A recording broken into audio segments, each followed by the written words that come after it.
Great culture, no matter where we are, no matter how big the organization, is not about intensity, it's about consistency. You can't get into shape by going to the gym for 9 hours. It won't work. But if you work out every single day for 20 minutes, you will absolutely get into shape, right? Intensity is like going to the dentist. It's fixed in time. We know exactly what date we're going. We know how long we're going to be there. And we know that when we come out, our teeth will feel smooth and look pearly. But if that's all we do, all our teeth will fall out. In other words, intensity is not enough. So we're also supposed to brush our teeth twice a day for 2 minutes in the morning and 2 minutes in the evening. What does brushing your teeth do for 2 minutes? Nothing. It does absolutely nothing unless you do it every single day. Can you leave out a day? Sure. How many days can you leave out? I don't really know. How many times do you have to brush your teeth before it works? I don't know that either. And this is why companies don't do it. Because we like intensity. We like things that are fixed in time and easily measured. We want to make leaders. What do? We have a company offsite. We invite a whole bunch of speakers. Everybody gives the event an 8.5. Leaders. No. No. We like intensity. How do we fix broken companies? Reorg. New management. Aha. We can see the results. Layoffs. We love it. Look at the savings. Yeah, in the short term.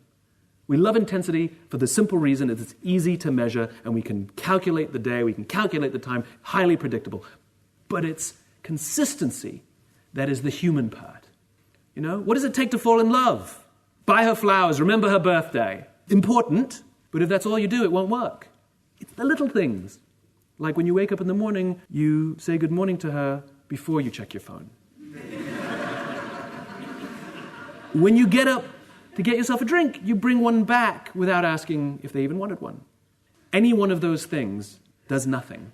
It's the accumulation of all of those things done over the course of time repeatedly that one day someone will wake up and go, oh my God, I love you.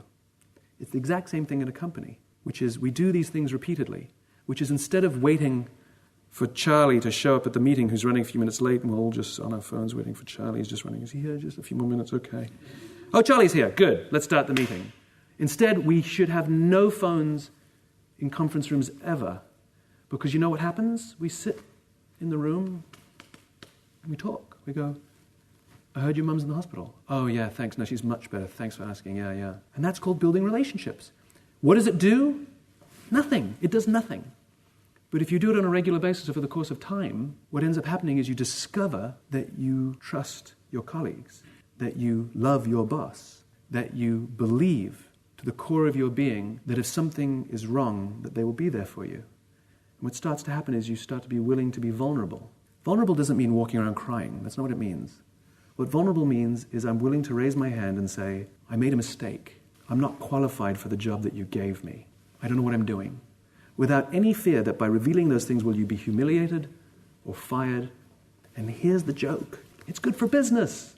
If the idea of discipline, of consistently doing an action, is only associated with pain, with tedium, being by yourself in a room, doing one thing over and over and over again, you're never going to get over the mountain because it's associated with too much pain, and the brain naturally shrinks from anything that's painful. So there has to be pleasure involved. Discipline has to have an element of pleasure. Consistently doing your work has to have rewards. Reward is the key word here. So if you never feel a direct, pleasurable sensation from what discipline is giving you, then it's never going to work.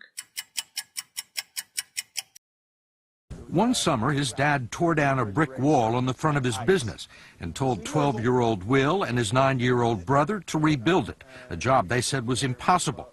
It took them 1.5 years, but they did it. And he said, now don't you ever tell me it's something that you can't do. You don't try to build a wall. You don't set out to build a wall. You don't say, I'm going to build the biggest, baddest, greatest wall that's ever been built. You don't start there. You say, I'm going to lay this brick as perfectly as a brick can be laid. And you do that every single day. And soon you have a wall. And soon you have a wall.